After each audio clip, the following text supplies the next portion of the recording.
milliardaire est entré chez moi et m'a vu, il s'est arrêté, tremblant, et a dit devant mon fils, « Sans cet homme, je vendrais encore des journaux au coin de la rue aujourd'hui. » C'est à ce moment-là que mon fils a compris qu'il avait humilié la mauvaise personne. L'odeur du bœuf bourguignon et du thym frais remplissait chaque recoin de ce duplex parisien du 16e arrondissement. C'était un arôme que je connaissais bien. Après tout, c'est moi qui avais appris à Martine, notre aide ménagère, à préparer cette recette exactement comme il faut, pour que la viande fonde dans la bouche. J'avais passé l'après-midi entier debout dans la cuisine, épluchant des pommes de terre pour le gratin dauphinois et choisissant les plus belles feuilles de mâche pour la salade, parce que mon fils, Thomas, avait dit que ce dîner déterminerait l'avenir de notre famille.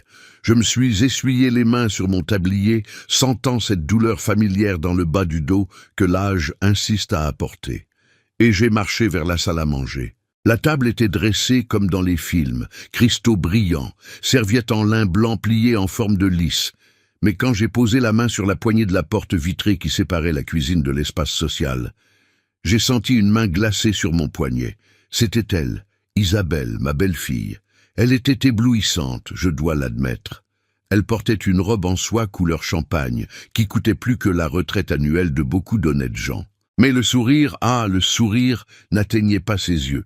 « Où pensez-vous aller, monsieur Claude ?» Elle a chuchoté, mais le ton était celui d'un ordre militaire. « Je vais m'asseoir, Isabelle. Le bœuf bourguignon est prêt. Thomas a dit que l'invité arriverait à 20 heures. » Elle a lâché un rire court, sec, comme si j'avais raconté une blague de mauvais goût. Elle s'est placée devant la porte, bloquant mon passage avec son corps, me regardant de haut en bas, remarquant ma chemise simple et mon pantalon confortable que je portais à la maison. « Pas ce soir, » elle a dit, et chaque mot était comme un claquement de fouet. « Ce soir, vous ne dînez pas avec nous. Nous avons un invité important, Claude, un investisseur de haut niveau. Je ne peux pas vous avoir à table en train de tousser ou de raconter vos histoires répétitives du sentier ou de... » Elle a fait une pause dramatique, fronçant le nez en sentant le ragoût. « Vous comprenez, n'est-ce pas ?» J'ai senti le sang quitter mon visage. Non pas à cause de l'offense, mais à cause de la cruauté. J'avais préparé ce ragoût. « Thomas est au courant ?» j'ai demandé, ma voix sortant plus ferme que je ne l'espérais. « Thomas est d'accord avec moi. Il veut sauver son entreprise, et pour cela nous devons paraître impeccables. Martine vous apportera une assiette dans votre chambre. S'il vous plaît, ne sortez pas de là jusqu'au départ de l'invité.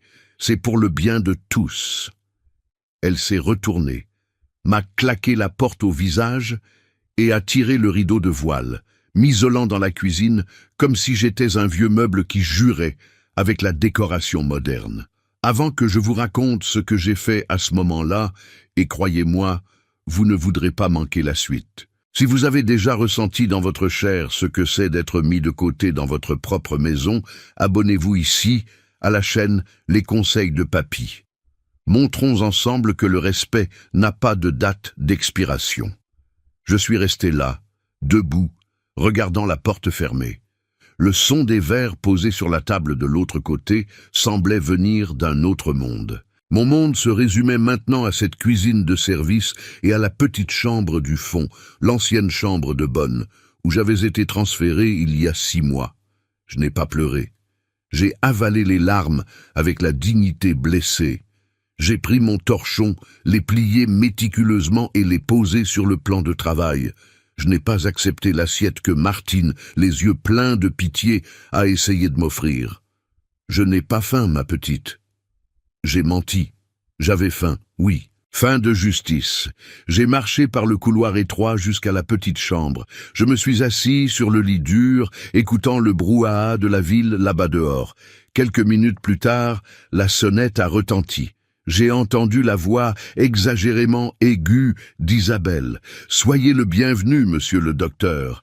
Quel honneur de vous recevoir. » Et j'ai entendu la voix de mon fils, Thomas, tremblante, soumise. Et puis j'ai entendu la voix de l'invité, grave, posée, une voix qui a fait glacer ma colonne vertébrale. Non pas de peur, mais de reconnaissance. Je connaissais cette voix. J'ai regardé le miroir taché sur le mur de la petite chambre. J'ai vu un homme de 70 ans aux cheveux blancs, avec des cernes de quelqu'un qui dort mal. Isabelle pensait que j'étais un encombrant invisible. Thomas pensait que j'étais du passé. Mais ils avaient oublié qui j'étais. Ils avaient oublié qu'avant d'être le grand-père qui vit au fond, je négociais des contrats avec les hommes les plus difficiles de l'industrie textile du Sentier sans baisser la tête. Je me suis levé. La tristesse a laissé place à une énergie électrique qui est montée dans mes jambes. J'ai ouvert mon placard improvisé. Là, au fond, protégé par une housse plastique, il était là, mon blazer en velours couleur bordeaux. Coupe classique, tissu noble, épaulettes discrètes, une pièce de l'époque où j'étais le patron. J'ai enfilé le blazer sur ma chemise simple, détaché mes cheveux, passé le seul rouge à lèvres. Non, pardon, le seul après-rasage qui me restait. Je n'allais pas dîner dans la chambre. J'ai marché par le couloir de service en silence absolu. Je suis arrivé à la porte qui donnait sur la salle à manger. Je pouvais entendre le tintement des couverts et la conversation forcée. J'ai posé la main sur la poignée. Ma main ne tremblait pas. J'ai tourné lentement. Ce qui s'est passé quand j'ai ouvert cette porte n'a pas été seulement un dîner interrompu, c'était le début de la fin de leur mascarade. Mais ils n'avaient aucune idée de qui était assis à cette table et ce que cet homme signifiait dans mon histoire. Avant que je tourne cette poignée et affronte le tribunal de ma propre famille, vous devez comprendre comment j'en suis arrivé à cette chambre de bonne. Personne ne se réveille un jour et décide d'être traité comme un encombrant. Cela arrive petit à petit, comme une infiltration dans le mur qu'on fait semblant de ne pas voir. Il y a 10 ans, je n'étais pas le vieux de la chambre du fond. J'étais Monsieur Claude, de la rue du Sentier, au cœur du quartier textile de Paris. Je dirigeais 40 couturières, et je connaissais la différence entre la soie pure et le polyester, juste au bruit que le tissu faisait quand il se déchirait. Ma vie sentait le café fort et le tissu neuf. J'avais mon indépendance, mon appartement haussmannien dans le Marais, avec ses moulures d'époque et un petit balcon où je cultivais du basilic et de la lavande que ma défunte femme avait planté. Mais j'avais un point faible. Thomas. Thomas a toujours été un bon garçon, mais il avait la tête dans les nuages. Il regardait mes machines à coudre avec mépris. Papa, l'avenir, c'est la technologie. Personne ne devient riche en cousant des boutons, disait-il, les yeux brillants devant l'écran d'un ordinateur. Il voulait lancer une application, une start-up, mais disait qu'il avait besoin de capital initial et d'une adresse qui inspirerait confiance aux investisseurs. C'était un dimanche midi, devant un coq au vin qu'il a à peine touché, qu'il a fait la proposition qui a ruiné ma vie. « Vends l'atelier, papa, vends l'appartement. On met tout ensemble. J'achète un duplex dans le 16e. Tu auras la suite parentale, tu seras le roi de la maison. Je vais prendre soin de toi pour toujours. C'est un investissement, papa. » J'ai regardé ses mains trembler d'anxiété. L'amour d'un père nous rend parfois aveugles, nous rend stupides. Je n'ai pas vu une affaire risquée, j'ai vu mon fils qui avait besoin de moi. Et je l'ai fait. J'ai signé les papiers chez le notaire d'une main ferme, mais le cœur saignant. J'ai vendu mon affaire, mon histoire, mon port sûr. J'ai rassemblé tout ce que j'avais dans la vie, 850 000 €. J'ai remis le chèque dans sa main. Je me souviens encore de l'étreinte qu'il m'a donnée, me soulevant du sol. « Tu n'auras plus jamais besoin de travailler », il a promis. Nous avons acheté l'appartement. Au début, tout était magnifique. J'avais effectivement la suite principale avec balcon. Thomas a monté son bureau. On avait l'impression d'avoir réussi. Mais j'ai commis l'erreur classique de celui qui aime trop. Je n'ai rien mis sur papier. L'appartement est resté 100% à son nom pour faciliter la bureaucratie du financement du reste. Il a dit « Je te fais confiance ». Après tout, qui se méfie du fils qu'on a porté dans ses bras? Mais ce que je ne savais pas, c'est que cet appartement de luxe n'était pas un foyer pour nous deux, c'était une scène. Et très vite, une nouvelle actrice allait entrer en scène pour réformer le décor et me jeter dans les coulisses. L'investissement de mon fils n'était pas seulement dans la technologie, il investissait dans une image. Et dans cette image de succès, un père ancien tailleur du Sentier commençait à ne pas faire bon effet. C'est là qu'elle est apparue. Et c'est là que j'ai compris que mon argent avait acheté les murs. mais pas le respect de ceux qui vivaient à l'intérieur. Si vous pensez que perdre de l'argent fait mal, attendez de voir ce qui se passe quand quelqu'un commence à voler votre espace centimètre par centimètre. Avec un sourire sur le visage, Isabelle est entrée dans notre vie comme quelqu'un qui demande un verre d'eau et finit par boire toute la carafe. Au début, c'était des sourires timides et des compliments sur mon assaisonnement. Mais dès que l'alliance dorée est entrée à son doigt, l'encre du stylo sur le papier du mariage avait à peine séché que la réforme a commencé. Non pas sur les murs, mais sur mon existence là-dedans. Le premier coup de poignard est venu un dimanche matin pendant que je préparais le café. Isabelle, dans son peignoir de soie, s'est appuyée contre l'évier et a dit, comme si elle commentait le temps, « Monsieur Claude, Thomas et moi réfléchissons. Vous ne trouvez pas que cette suite parentale est trop grande pour une seule personne? Vous savez comment c'est? Un jeune couple a besoin d'espace, d'intimité. La salle de bain a un jacuzzi et vous ne l'utilisez même pas à cause de votre tension. » J'ai regardé Thomas. Il a détourné le regard vers son téléphone. Là, j'ai compris. La décision avait déjà été prise. Je n'avais pas de voix. J'ai été réaffecté à la chambre d'amis. C'est temporaire, ont-ils dit. C'est plus confortable, ont-ils dit. Mais la cupidité pour l'espace est une maladie qui ne guérit pas. 6 mois plus tard, l'excuse a changé. Nous essayons d'avoir un bébé, Claude, Isabelle a annoncé avec la main sur son ventre plat. Le bébé aura besoin de la chambre d'amis. Elle reçoit le soleil du matin, c'est vital pour l'enfant. Il n'y avait aucun bébé. Il y avait seulement son désir de faire un dressing géant pour ses sacs de luxe. Mais qui discute avec la promesse d'un petit enfant? Et ainsi j'ai été poussé vers la petite chambre du fond, ce cubicule près de l'espace de service, sans fenêtre directe, où tenait à peine un lit simple et une commode. L'endroit était froid, humide, et sentait les produits de nettoyage. De roi de la maison, je suis devenu un encombrant qu'on cache quand la visite arrive. Mais la douleur physique de la chambre étroite n'était rien comparée à la douleur que j'ai ressentie le mardi suivant. Je suis rentré de la pharmacie et j'ai vu le camion de débarras garé devant l'immeuble. Le gardien m'a regardé avec pitié. « Monsieur Claude, je crois que vous n'allez pas aimer voir ça. » J'ai couru sur le trottoir. Là, il était mon secrétaire en palissandre. Cette pièce massive, sculptée à la main, qui avait appartenu à mon grand-père, était passée par mon père et restait dans ma chambre comme un hôtel de mes souvenirs. Isabelle supervisait 2 hommes qui le portaient n'importe comment, rayant le vernis ancien. « Mais qu'est-ce que tu fais ?» j'ai crié, sentant ma poitrine brûler. Isabelle n'a même pas cligné des yeux. Elle a ajusté ses lunettes de soleil et a soupiré avec impatience. « Oh Claude, ne faites pas de scène. C'est de la vieillerie. C'est plein de termites. Ça va contaminer mes meubles sur mesure. Je rends service. J'assainis la maison. Il n'y a aucun termite. C'est du bois massif.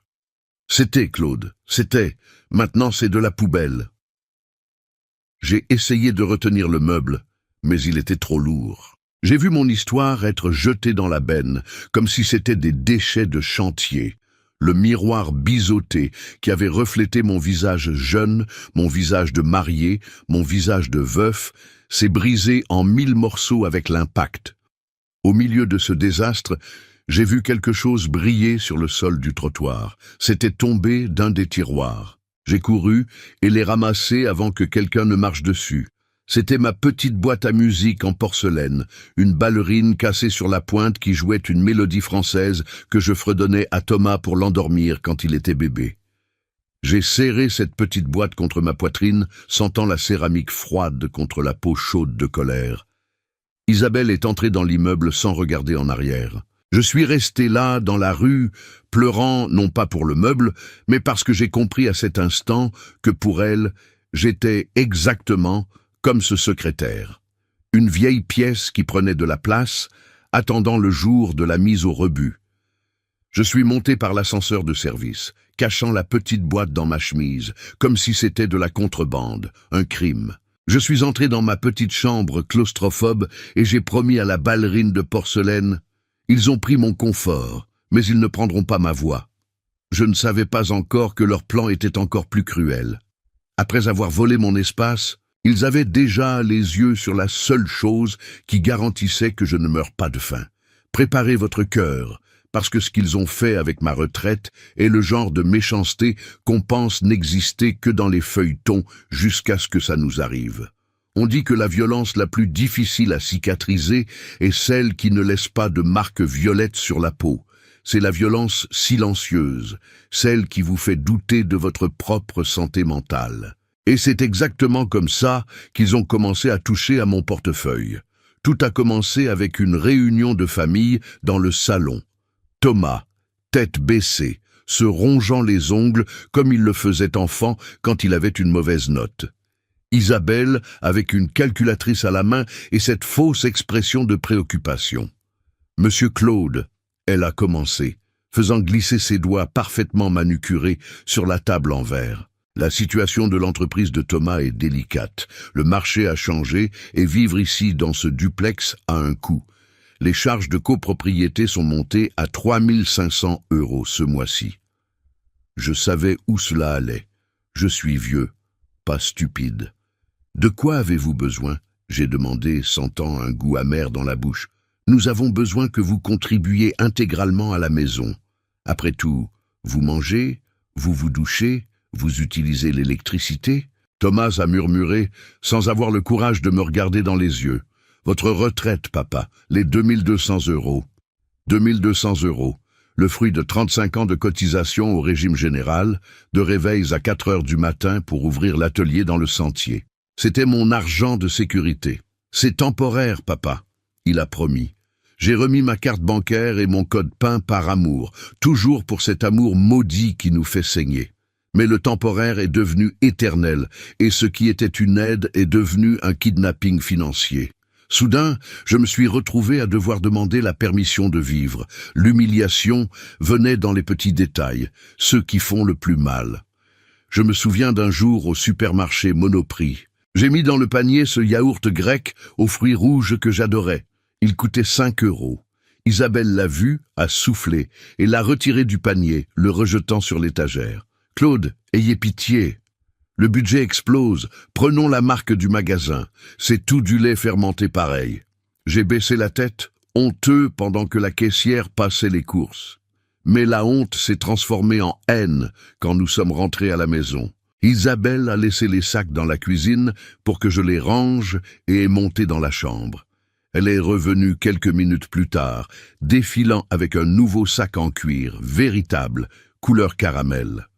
Je connaissais cette marque, ça ne coûtait pas moins de 2000 €. Un petit cadeau que je me suis fait, elle a dit, voyant mon regard fixe sur le sac. Je le mérite, non? Gérer cette maison donne du travail. Mon sang a bouilli. Il n'y avait pas 5 € pour mon yaourt, mais il y avait 2000 pour sa vanité. Mon argent ne payait pas les charges. Il finançait le luxe d'une parasite pendant que je devais demander, presque supplier 80 € pour acheter mon losartane à la pharmacie. Je n'étais ni père ni invité. J'étais un compte bancaire avec des jambes enfermé dans une chambre de bonne. Mais la cupidité est aveugle. Il pensait qu'en contrôlant ma carte, il contrôlait mon esprit. Il ne savait pas que j'étais sur le point d'entendre ce que je ne devais pas, et de découvrir que leur plan était beaucoup plus macabre que simplement voler ma retraite. Ce que j'ai entendu à travers ce mur fin m'a fait trembler plus que n'importe quel froid, et c'est là que le père est mort et que le lion s'est réveillé.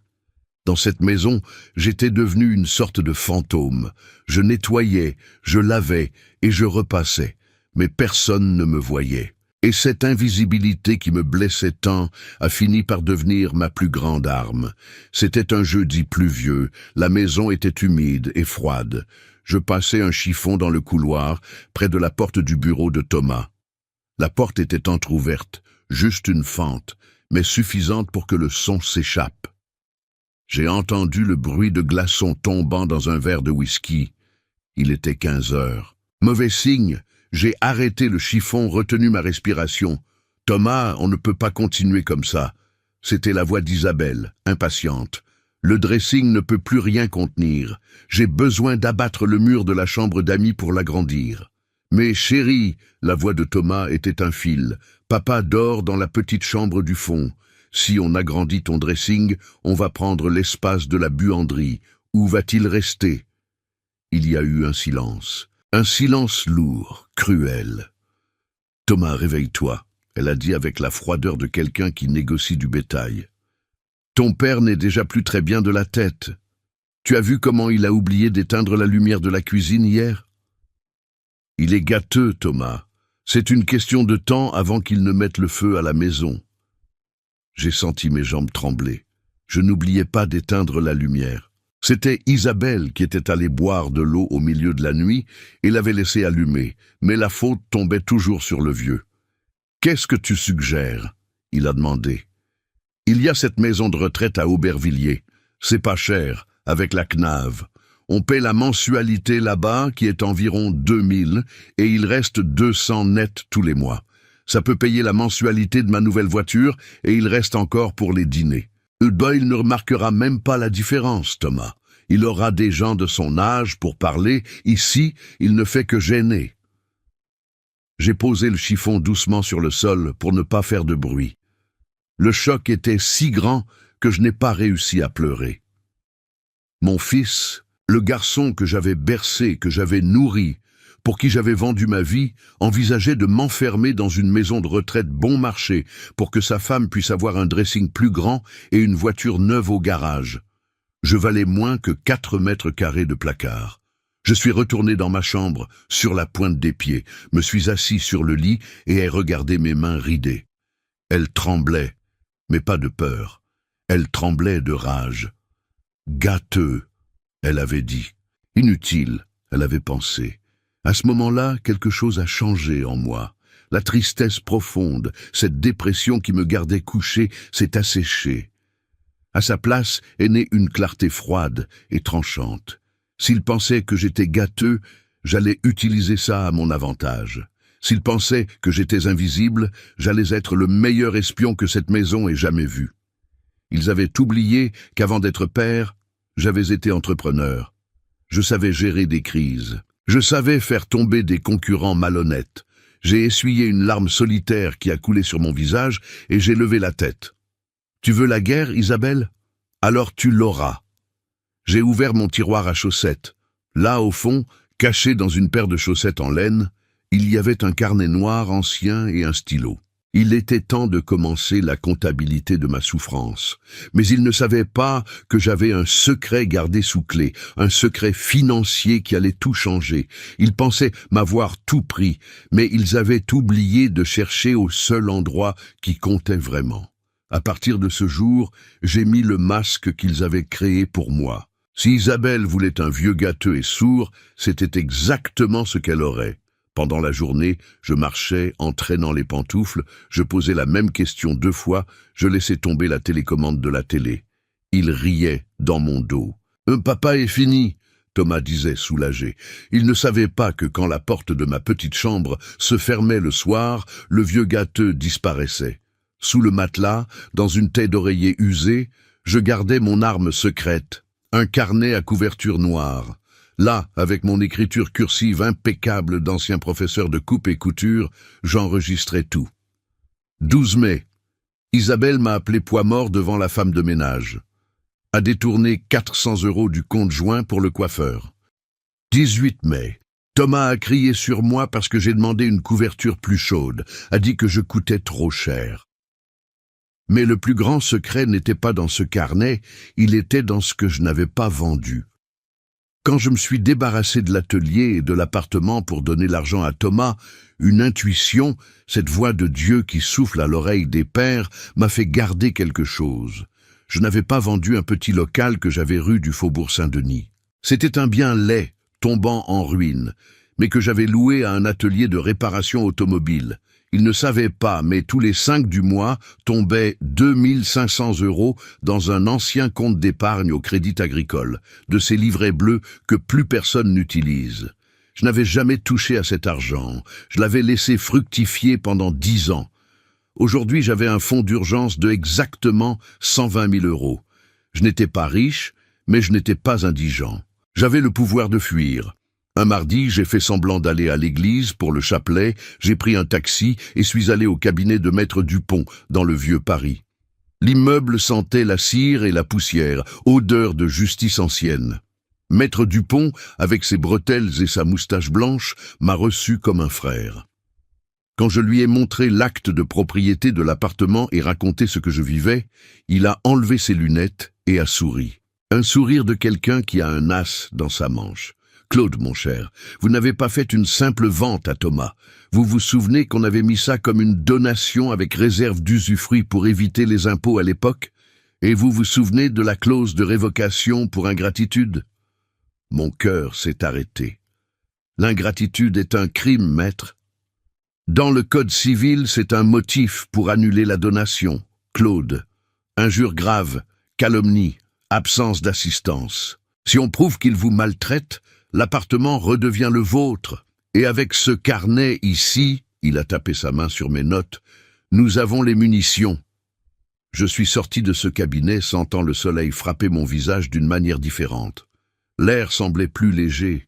Je n'étais plus la victime acculée, j'étais le maître du jeu d'échecs. Je suis rentré à la maison à temps pour voir Isabelle crier sur la livreuse de fleurs. Je suis entré dans ma petite chambre, j'ai rangé la carte de l'avocat avec le carnet et j'ai attendu. La date du grand dîner avec l'investisseur était fixée au vendredi suivant. Ce serait la scène parfaite. Il voulait impressionner l'homme qui sauverait l'entreprise. J'allais faire en sorte que l'impression soit inoubliable. Le vendredi est arrivé traînant une tension électrique qui faisait dresser les poils de mes bras. La maison ressemblait à un champ de bataille déguisé en couverture de magazine. Isabelle s'était réveillée à 6 heures du matin, criant des ordres à la femme de ménage, faisant polir l'argenterie qui n'était même pas à elle, c'était de mon trousseau, jusqu'à ce qu'on puisse voir le reflet de ses dents blanchies dans les plats. Thomas était un paquet de nerfs.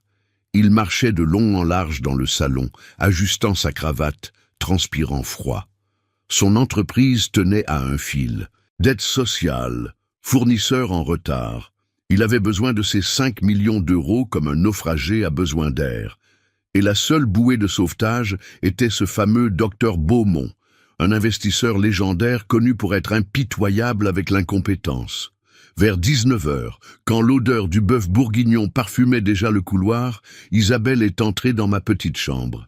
Elle n'a pas frappé, elle ne frappait jamais. Elle était impeccable dans sa robe en soie champagne, mais ses yeux étaient des fentes d'anxiété et de pure méchanceté. « Écoutez bien, Claude. » Elle a sifflé, fermant la porte derrière elle pour que Thomas n'entende pas. Le docteur Beaumont est un homme sophistiqué. Il déteste le drame, il déteste la vieillesse, il déteste l'odeur de la maladie. J'étais assis sur le lit, avec mon carnet noir caché sous l'oreiller. Je l'ai regardé avec un calme qui l'a déconcerté. « Je ne suis pas malade, Isabelle. Pour moi, vous êtes un cancer dans cette maison. » Elle a lâché et j'ai senti le coup, mais je n'ai pas saigné. Si vous mettez le nez dehors de cette chambre, si vous faites le moindre bruit, je jure sur ma vie que demain matin vous vous réveillez dans la maison de retraite publique d'Aubervilliers et il n'y aura pas de visite le dimanche. Compris ? J'ai juste hoché la tête. J'ai parfaitement compris, ma belle-fille. Elle a souri triomphalement, pensant m'avoir dompté. Parfait, Martine apportera une assiette après. Restez invisible. Elle est sortie, laissant derrière elle une traînée de parfums chers et de pourriture morale. J'ai attendu que ses pas disparaissent dans le couloir. Je me suis levé lentement, suis allé au miroir et ai sorti mon blazer en velours bordeaux du cintre. Ce blazer que je portais aux réunions du conseil d'administration quand je signais des contrats qui ont fait vivre cette famille pendant des décennies. Il pensait que j'étais la honte de la maison. Il pensait que le docteur Beaumont, cet homme riche et puissant, aurait dégoût d'un homme humble et pauvre. Pauvre Isabelle, pauvre Thomas. Ils avaient étudié les chiffres de l'entreprise, mémorisé des graphiques, répété des discours, mais ils avaient oublié d'étudier la vie. Ils avaient oublié que le monde est petit. J'ai entendu la sonnette retentir. Le son a résonné dans l'appartement comme un gong de combat. J'ai entendu la voix obséquieuse d'Isabelle. J'ai entendu la voix tremblante de Thomas. Et puis, j'ai entendu sa voix à lui. Mon cœur s'est emballé, non pas de peur, mais d'une douce anxiété. L'heure était venue. J'ai lissé mon blazer, respiré profondément et ai posé la main sur la poignée. Ils voulaient une soirée inoubliable. J'allais la leur donner. Ce qui s'est passé quand cette porte s'est ouverte n'a pas seulement fait tomber un dîner, ça a fait tomber le monde de mensonges qu'ils avaient construit sur mon dos. J'ai tourné la poignée lentement, mais le bruit de la porte s'ouvrant a semblé un coup de tonnerre dans ce salon climatisé. La climatisation était glaciale. Mais dès que j'ai posé le pied sur le tapis perçant de la salle à manger, j'ai senti la chaleur des regards se tourner vers moi. La scène était pathétique. Thomas avait son verre de vin à la main, paralysé au milieu d'un toast. Isabelle, qui me tournait le dos, s'est retournée lentement. Quand elle m'a vu là, debout, avec mon blazer en velours bordeaux et la tête haute, son visage est passé d'un faux sourire à un masque de pure haine. Elle est devenue rouge, une veine a sauté sur son cou. Elle s'est levée d'un bond, renversant sa serviette sur le sol. « Qu'est-ce que ça signifie ?» Elle a chuchoté entre ses dents, marchant vers moi comme un animal acculé, essayant de me bloquer de la vue de l'invité. « Je vous ai dit de ne pas sortir. » Puis elle s'est tournée vers l'invité, ouvrant ce sourire jaune, désespéré. « Mille pardons, docteur Beaumont, c'est le père de Thomas. » Comme je l'ai dit, l'âge arrive, la tête faillit, il a tendance à s'échapper de sa chambre. C'est une situation très triste, vous comprenez? Démence sénile. Thomas a essayé d'aider au mensonge. Oui, docteur, papa parfois ne sait pas où il est. On va le ramener. Isabelle a saisi mon bras avec force, ses ongles en gel s'enfonçant dans ma peau par-dessus le velours. Venez, Claude, maintenant. Je n'ai pas bougé d'un millimètre. Je n'ai pas eu besoin. Parce qu'avant que je puisse ouvrir la bouche pour me défendre, j'ai entendu le bruit d'une chaise traînée avec violence contre le parquet. Le docteur Beaumont ne regardait pas le décolleté d'Isabelle. Il ne regardait pas la montre chère de Thomas. Il était debout. Le visage de cet homme sérieux d'une 50aine d'années était pâle, les yeux écarquillés fixés sur moi. « Lâchez-le !» Sa voix a tonné. Ce n'était pas une demande, c'était un ordre. Isabelle a lâché mon bras comme si elle avait reçu un choc électrique. « Pardon, vous ne comprenez pas. Il est... » « Je sais très bien qui il est. » Le docteur Beaumont a interrompu, ignorant complètement l'existence de ma belle-fille. Il a contourné la grande table, à pas large et ferme, et s'est arrêté devant moi. L'homme qui avait le pouvoir de sauver ou de ruiner l'entreprise de mon fils était là, tremblant légèrement. Il m'a regardé dans les yeux et, au grand choc mortel de Thomas et Isabelle, il a pris ma main ridée et l'a embrassée avec une révérence que même les rois ne reçoivent pas. « Monsieur Claude !» Sa voix s'est brisée. « Mon Dieu, c'est vraiment vous ?» J'ai souri, sentant une larme chaude couler, non pas de tristesse mais de soulagement. Bonjour, Robert. Ça fait longtemps, n'est-ce pas, depuis que tu étais ce garçon maigre qui portait des rouleaux de tissu dans mon stock? Le silence dans la pièce était si absolu qu'on pouvait entendre la glace fondre dans le seau à champagne. Thomas a laissé tomber son verre. Le cristal s'est brisé sur le sol, répandant du vin rouge, comme du sang sur le tapis beige d'Isabelle. Mais personne ne s'est soucié de la tâche. Thomas, le docteur Beaumont, s'est tourné vers mon fils avec un regard de mépris que je n'avais jamais vu. « Vous m'avez dit que votre père était incapable. Vous m'avez dit qu'il était un poids. Et Thomas bégayait, blanc comme un linge. « Cet homme... » Robert a pointé vers moi, la voix pleine d'émotion. « Cet homme a payé ma première année de frais de scolarité à HEC quand mon propre père a dit que je n'étais pas fait pour étudier. Il m'a donné mon premier emploi.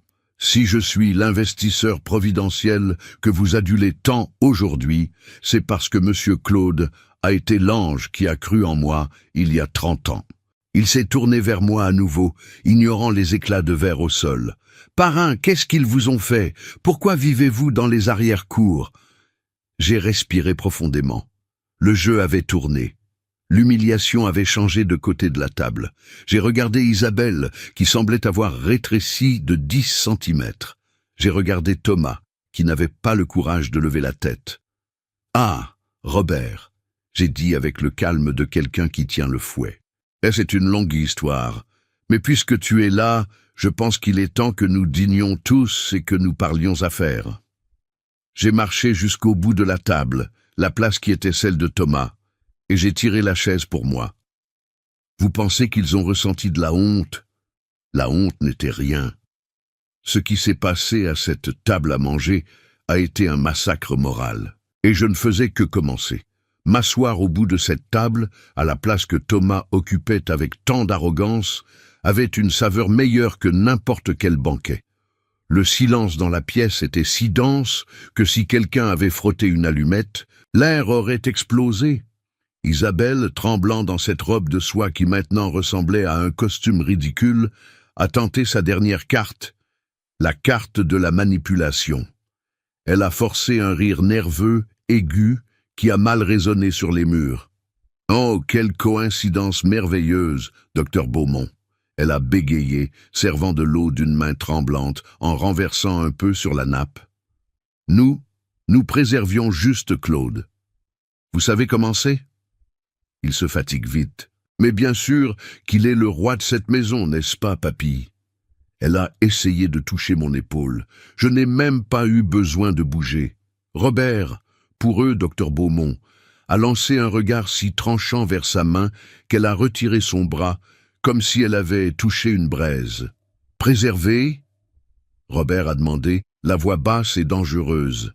« Vous l'avez enfermé dans une chambre de bonne. J'ai vu le couloir quand je suis entré. J'ai vu la porte fermée. C'est provisoire. » Thomas a essayé de parler, la voix défaillante, transpirant à grosses gouttes. « Nous sommes en travaux. »« Ne mentez pas, Thomas, » j'ai dit. Ma voix est sortie calme, veloutée, sans une once de colère. Juste la vérité. Vous m'avez retiré de la suite pour faire un dressing. Vous avez jeté ma commode à la poubelle. Et aujourd'hui, j'ai regardé l'assiette en porcelaine vide devant moi. Aujourd'hui, l'ordre était clair. Je ne devais pas être vu parce que l'odeur de vieux repousse les investisseurs. Robert a posé sa serviette sur la table. Il n'avait même pas touché à la nourriture. Il a regardé le risotto, puis m'a regardé. « C'est vous qui avez cuisiné, monsieur Claude. Le risotto et le bœuf à la sauce madère, la recette que tu aimais quand tu venais déjeuner à la cantine de l'atelier, tu te souviens ?» J'ai répondu. Robert a fermé les yeux pendant une seconde, secouant la tête avec déception. Quand il les a ouverts, il n'a pas regardé vers moi, il a regardé mon fils, et ce regard a détruit Thomas plus que n'importe quel cri. « Thomas !» Il a commencé d'un ton professionnel qui a glacé la pièce. « Je suis venu ici aujourd'hui prêt à signer un chèque de 5 millions d'euros.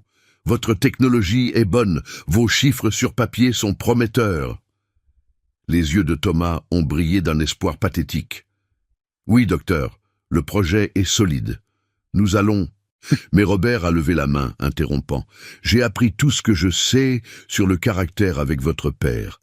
Et la règle numéro 1 des affaires est ne jamais faire confiance à quelqu'un qui ne respecte pas ses propres origines. » L'air est sorti des poumons de Thomas.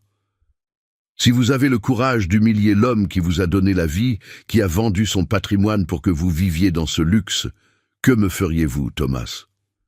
Que feriez-vous de mon argent à la première occasion? Qui trahit son sang vole son associé. Non, ce n'est pas comme ça. » Isabelle a crié, perdant le maintien de madame. « On s'occupe de lui, on paie tout. » « Avec son argent, j'imagine. » Robert a rétorqué, aiguisé comme un scalpel. « Je ne vais pas investir un centime dans votre entreprise, Thomas. En fait, je vais faire en sorte d'avertir tous mes contacts sur le marché du type de valeur que vous pratiquez. » Thomas s'est effondré sur sa chaise. Sa carrière, sa réputation, son avenir, tout s'était évaporé. Mais je n'avais pas fini. L'humiliation morale était faite. Maintenant, il manquait la justice légale. J'ai mis la main dans la poche intérieure de mon blazer en velours. J'ai senti le papier froid de l'enveloppe que maître Dupont avait préparé. Il pensait que le problème était juste l'investisseur qui partait. Ils n'imaginaient pas qu'ils étaient sur le point de perdre le toit au-dessus de leur tête. J'ai sorti l'enveloppe et l'ai posée doucement sur la table, sur les éclats de verre du verre cassé. « Le dîner est terminé », j'ai dit. Mais la conversation sur la propriété de cet appartement ne fait que commencer. Ouvrez. Quand Thomas a lu la première ligne de ce document, la couleur a quitté son visage d'un coup. Thomas a tenu le papier avec les mains tremblantes. Le son de lui feuilletant le document semblait un tonnerre dans ce silence mortel. Isabelle, impatiente et pâle, a arraché le papier de sa main et a lu. Ses yeux ont parcouru les lignes juridiques et se sont arrêtés dans une expression d'horreur absolue. Révocation de donation pour ingratitude, elle a lu à voix haute, la voix défaillante. Qu'est-ce que c'est, Claude? Vous êtes devenu fou? L'appartement est au nom de Thomas. Je me suis servi un peu de vin de la bouteille qui était restée intacte sur la table. J'ai pris une gorgée lente, sentant le goût de la victoire. Lisez la clause 4, Isabelle, j'ai répondu calmement. Quand j'ai vendu ma maison et mon atelier pour acheter cet appartement, Maître Dupont a été très sage. Il a enregistré la transaction comme une donation avec charge. La charge était simple, prendre soin de moi. Je me suis levé et ai marché vers eux lentement. La loi française est claire, mon fils. Article 955 du Code civil. La donation peut être révoquée si le donataire commet une offense physique, une injure grave ou refuse des aliments au donateur. On ne t'a jamais refusé de nourriture. Thomas a crié désespéré. C'est là que j'ai sorti ma deuxième arme de ma poche. Le carnet à couverture noire. Je l'ai jeté sur la table avec un bruit sourd. Non, j'ai demandé en l'ouvrant à une page marquée. 14 mars. Pas de dîner aujourd'hui, nous avons de la visite. 2 février. J'ai arrêté le médicament pour la tension parce qu'on doit payer la taxe automobile. Tout est ici, Thomas. Date, horaire, insulte et plus. Les relevés bancaires prouvant que vous détournez ma retraite pour payer des luxes pendant que je dois mendier pour acheter des antalgiques. Isabelle a essayé d'avancer pour prendre le carnet, mais Robert, l'investisseur, a fait un pas en avant, croisant les bras. Elle a reculé, tremblant. Ça a un nom, j'ai continué. Ma voix ferme comme de l'acier. Appropriation indue de biens de personnes âgées. C'est un crime prévu dans le Code de l'action sociale et des familles, de la prison, Isabelle, de 1 à 4 ans. L'air dans la pièce s'est raréfié. Thomas a regardé sa femme, puis moi, et a commencé à pleurer. Un vilain pleur d'enfant gâté qui a cassé son jouet. « Papa, s'il te plaît, ne fais pas ça. On n'a nulle part où aller. L'entreprise est ruinée sans l'investissement de Robert. » J'ai senti une pointe au cœur. C'était mon fils. Mais j'ai regardé le couloir, vers la porte de la petite chambre sombre, où j'avais passé des nuits à pleurer seul, pendant qu'il riait dans le salon. La pitié est morte là. Vous avez 30 jours, j'ai décrété. 30 jours pour libérer mon bien. Je veux les clés à la conciergerie et je veux le remboursement de chaque centime que vous avez pris de mon compte d'épargne ces 6 derniers mois. Ou j'emmène ce carnet noir directement au commissariat. 30 jours? Isabelle a crié hystérique. Mais où on va aller? Mes meubles sur mesure, mon dressing. J'ai souri, un sourire triste mais nécessaire. Je suggère que vous vendiez les sacs de luxe, Isabelle. Ils devraient en valoir assez pour louer un studio bien loin d'ici. Ils étaient détruits, non pas par moi, mais par leur propre cupidité. Robert a touché mon épaule en signe de soutien. J'avais récupéré ma maison. Mais plus important que ça, j'avais récupéré mon respect. Mais vous pensez que c'est fini? Ah non. Le destin gardait encore une dernière leçon pour Thomas, de celle que la vie enseigne non pas avec amour, mais avec douleur. Les 30 jours sont passés rapidement pour moi, mais se sont traînés pour eux. L'appartement, auparavant impeccable, est devenu un champ de bataille de carton et de papier bulle. Et c'est là, au milieu de ce désordre, que la vérité nue et crue est apparue. Le mariage de Thomas et Isabelle n'était pas fait d'amour, il était fait d'intérêt. Et l'intérêt ne survit pas à la faillite. Le jour du déménagement, il n'y a pas eu de camion de luxe. Thomas a dû engager un simple porteur, de ceux qu'on négocie au coin de la rue. Je suis resté sur le balcon à observer. L'appartement résonnait vide. Ils avaient arraché jusqu'aux lustres et aux rideaux, laissant des trous au plafond qui ressemblaient à des plaies ouvertes dans le plâtre. La dispute finale s'est produite dans le hall de l'ascenseur. J'ai tout entendu. Tu es un raté, Thomas, Isabelle criait, sans se soucier des voisins qu'elle avait tant essayé d'impressionner avant. Tu m'as promis une vie de reine, et maintenant, tu veux que j'aille vivre dans un 40 mètres carrés à Belleville. C'est tout ce que je peux payer, Isabelle. Si tu vendais tes sacs, vendre mes sacs pour payer tes dettes? Jamais. Elle a jeté un carton par terre. Le son du verre qui se brise a été le point final. Je vais chez ma mère, seule. C'est fini, Thomas. Je ne me suis pas marié pour vivre dans le besoin. J'ai vu Isabelle entrer dans l'ascenseur avec 2 valises de luxe et disparaître. Elle n'a pas regardé en arrière. Il n'y a pas eu d'étreinte d'adieu, ni de larmes de nostalgie, juste le silence froid d'un contrat commercial rompu. Thomas est resté là, debout dans le couloir, tenant un carton de livres lourds. Il m'a regardé. Il était plus maigre, avec la barbe non rasée, les yeux rouges.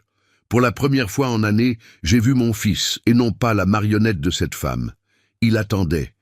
Je sais qu'au fond, il espérait que je dise « Reste, mon fils, je paie tout, oublions tout ». Mais l'amour d'un père, le vrai amour, doit parfois être dur comme la roche pour sauver. Si je l'accueillais maintenant, il n'apprendrait jamais à être un homme. « Papa », il a chuchoté.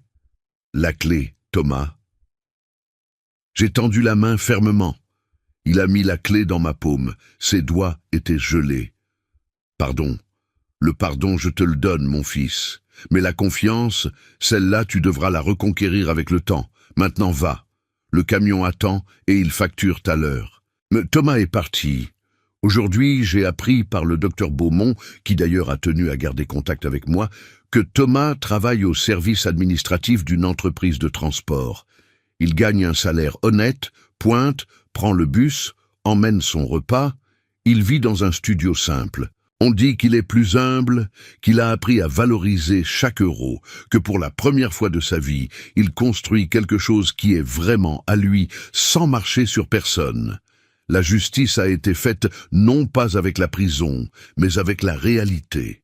La vie a présenté la facture, et j'étais finalement seul dans ma grande maison. Mais la solitude ne me faisait plus peur. Ce qui me faisait peur, c'était le silence, jusqu'à ce que je décide de le remplir avec un nouveau rêve. Ils ont pensé que c'était la fin de mon histoire.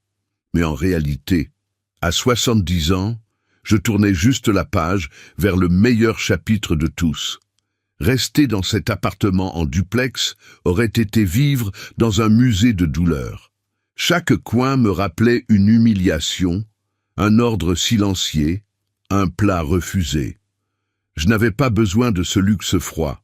J'avais besoin de vie. J'ai vendu l'appartement. Avec le marché immobilier en hausse et l'aide juridique de Maître Dupont, j'ai obtenu un excellent prix. J'ai pris mon argent, ma dignité et ce blazer en velours bordeaux et je suis monté à la montagne. J'ai toujours rêvé de l'odeur de terre mouillée et de sapin. J'ai acheté une grande maison ancienne, ayant besoin d'amour, dans les Alpes françaises. J'ai rénové chaque planche, non pas pour faire un dressing pour des sacs futiles, mais pour créer des chambres accueillantes. Aujourd'hui, j'ouvre les fenêtres et je ne vois pas d'immeubles gris. Je vois des montagnes.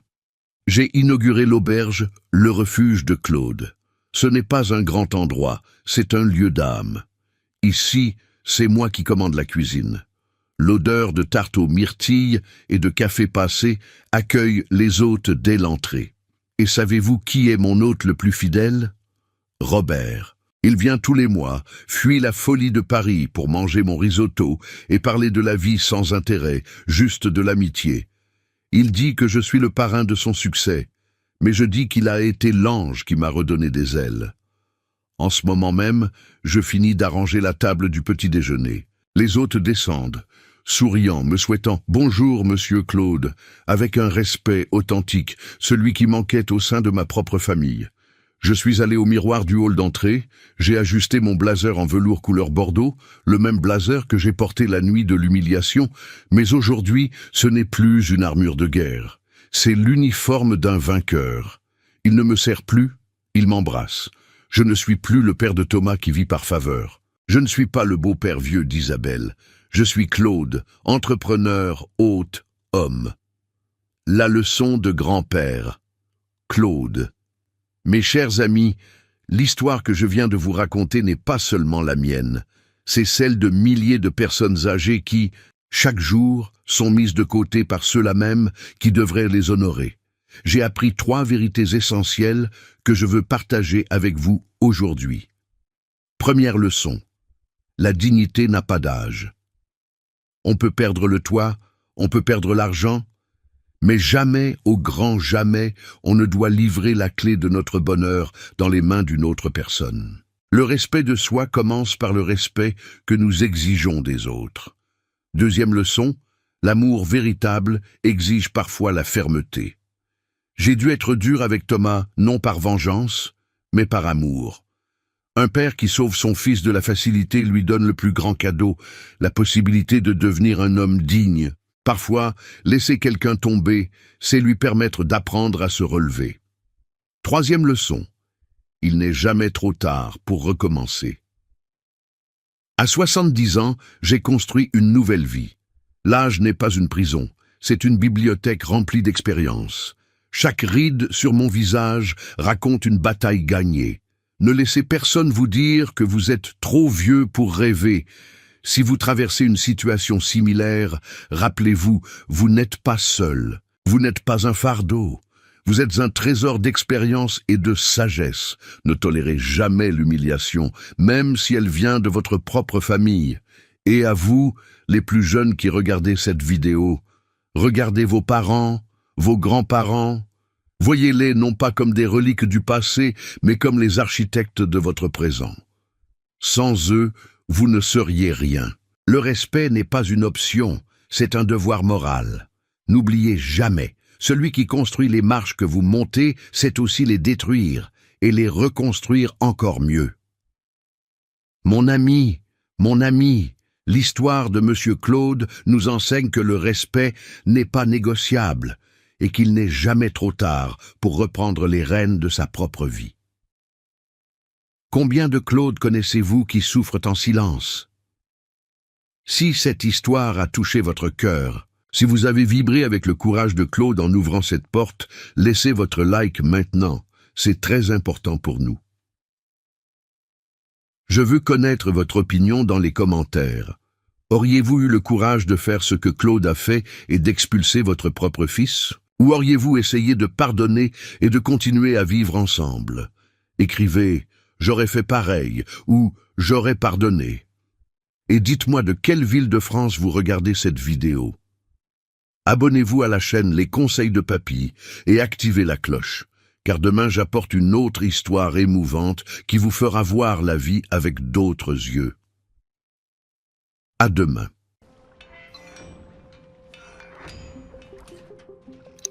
Doing our best. Nah, bro, it's fine. We're alive.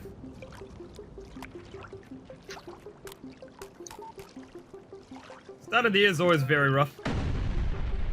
Oh, fuck. Goodbye. Blew the fuck out of that building.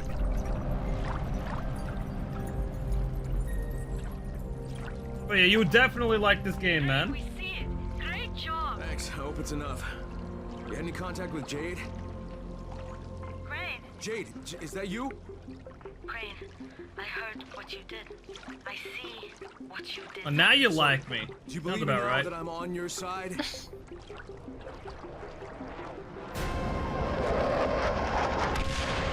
Oh Jesus, I thought that was going differently. Bitches. I was having flashbacks. If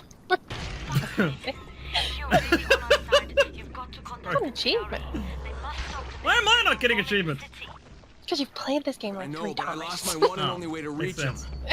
You probably have them all. Figured out a way to I break don't the actually. jam. I never did the side stuff. This is the main story mode. Okay, Jade, you heard that? We have to meet. Yeah. All right. Meet me in that. But for real, center Kumquat, I really hope We'll go from everything there. goes well, man. And And you Crane, find your person. Be careful. The infected here are even more ferocious than the ones in the slums. And when you inevitably get cheated on, just know that I will be here. Oh okay. my god. Don't know. Optimistic. You will not get cheated on. I will be here when you get cheated on. All right. Listen, no glass In half fact, full shit, I okay? will ordain you. I will say and present to you your future husband and future ex-wife. Gladly. I will gladly do that for you. I got your back, homie. Okay?